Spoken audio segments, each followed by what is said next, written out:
Welcome to Shriji food. આજે આપણે બનાવીશું ફ્રાય પેનમાં હાંડવો. આ હાંડવો ટેસ્ટમાં ખૂબ જ સરસ લાગે છે અને આજે આપણે એને ફ્રાય પેનમાં બનાવવાના છીએ તો એને બનવામાં ખૂબ જ ઓછો ટાઈમ લાગે છે અને એનું આઉટર લેયર એકદમ ક્રિસ્પી અને ખાવામાં ખૂબ જ ટેસ્ટી બને છે. તો ચાલો એને કેવી રીતે બનાવવું એ આપણે જોઈ લઈએ. અને આના સિવાય ઓથેન્ટિક હાંડવો જે આપણે હાંડવિયામાં બનાવીએ છીએ એની રેસીપી મેં પહેલાં જ ચેનલ ઉપર બતાવી છે અને આ વિડીયોના ડિસ્ક્રિપ્શન બોક્સમાં એની લિંક પણ આપી છે. તો અત્યારે આપણે હાંડવો ફ્રાય પેનમાં કેવી રીતે બનાવવો એ જોઈ લઈએ. રોજ આવી નવી નવી રેસીપી શીખવા માટે મારી ચેનલને સબસ્ક્રાઈબ કરવાનું ના ભૂલશો અને બાજુમાં રહેલા આ બેલ આઇકોન ઉપર ક્લિક કરી દો જેથી મારા દરેક નવા વિડીયોનું નોટિફિકેશન તમને મળતું રહે. અને જે લોકોએ મારી ચેનલને સબસ્ક્રાઈબ કરેલી છે એ લોકોનો ખૂબ ખૂબ આભાર. મેં આ 1 કપ હાંડવાનું ખીરું તૈયાર કરીને લીધું છે. ખીરું કેવી રીતે બનાવવું એ ચેનલ ઉપર બતાવ્યું છે અને વિડીયોના ડિસ્ક્રિપ્શન બોક્સમાં લિંક પણ આપી છે. વાટેલા લીલા મરચાં અને ગોળ મેં મિક્સ કરી લીધું છે. સ્વાદ પ્રમાણે મીઠું એડ કરીએ. 1 ટીસ્પૂન જેટલું લાલ મરચું કે તમે જેવું તીખું ખાતા હોય એ પ્રમાણે. હવે આને મિક્સ કરી લો. તમે ગોળના બદલે ખાંડ પણ એડ કરી શકો અને જો ગળપણ ના એડ કરવું હોય તો પણ ચાલે.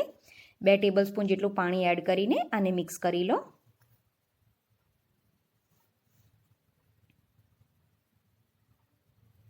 આ મિક્સ થઈ ગયું છે. ફ્રાય પેનમાં આપણે તેલ ગરમ કરવા માટે મૂકીશું. તો 3 થી 4 ટીસ્પૂન જેટલું તેલ ગરમ કરવા મેં મૂક્યું છે. 1/4 ટીસ્પૂન ખાવાનો સોડા આમાં એડ કરીએ અને એને સરસ રીતે મિક્સ કરી લો.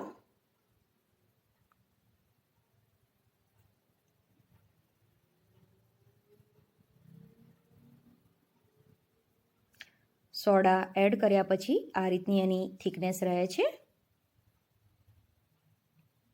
તેલમાં આપણે રાઈ એડ કરીએ. રાઈ થઈ જાય એટલે થોડું જીરું એડ કરવાનું. તલ એડ કરીશું. વઘાર તૈયાર થઈ ગયો છે. જે ખીરું આપણે બનાવ્યું છે એ બધું આમાં એડ કરી દઈશું.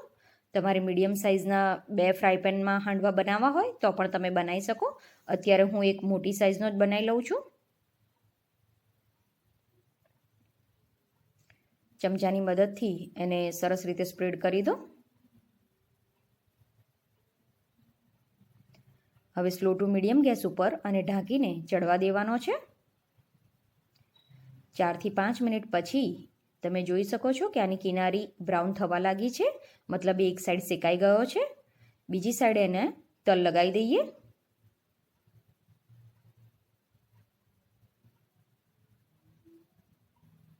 પહેલાં એને તવીથાની મદદથી કિનારીથી અલગ કરી દેવાનો છે. આ થોડો થીક છે એટલે તમારે એને ફેરવવામાં થોડું સાવધાનીથી એને ફેરવવો પડશે, નહીં તો એ તૂટી જતો હોય છે. તો 2 તવીથા લઈ લો અને ધીરે ધીરે એને તવીથાને અંદર જવા દઈ આ રીતે ફેરવી દેવાનો. ફરીથી ઢાંકીને બીજી સાઈડ પર એને ચડવા દો. બીજી સાઈડ પણ આ સરસ ક્રિસ્પી થઈ ગયો છે. તો ગેસ બંધ કરીને આને પ્લેટમાં લઈ લઈએ. હવે આપણો ફ્રાય પેનમાં બનાવેલો હાંડવો સર્વિંગ માટે તૈયાર છે. તમે જોયું એ પ્રમાણે આને બનતા ખૂબ જ ઓછો ટાઈમ લાગે છે અને આ ટેસ્ટમાં ખૂબ જ સરસ લાગે છે. તમે જોયો છો કે આનું આઉટર લેયર એકદમ ક્રિસ્પી બની ગયું છે.